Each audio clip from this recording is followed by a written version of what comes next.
CDC recommends cloth face covers while in public, but here at the factory, face masks are in short supply.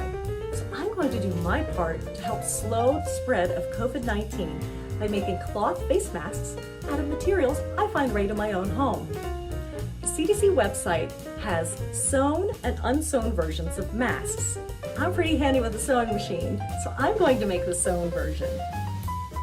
You will need a sewing machine, thread, scissors, some tightly woven cotton fabric. Now, where could I find some tightly woven cotton fabric? I know. This'll do.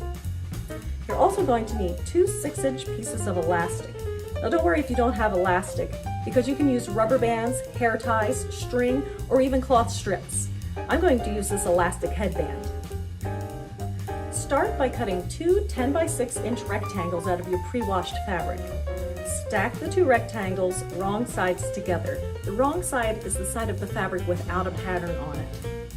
Fold over the long sides 1/4 inch and press with an iron. Then fold the shorter sides of fabric over 1/2 inch and press. Stitch down the long side first, then refold and stitch the shorter side, making sure to leave room for the elastic. I'm going to use a pipe cleaner here to help thread the elastic through. Once it's through, either tie the ends or stitch them together.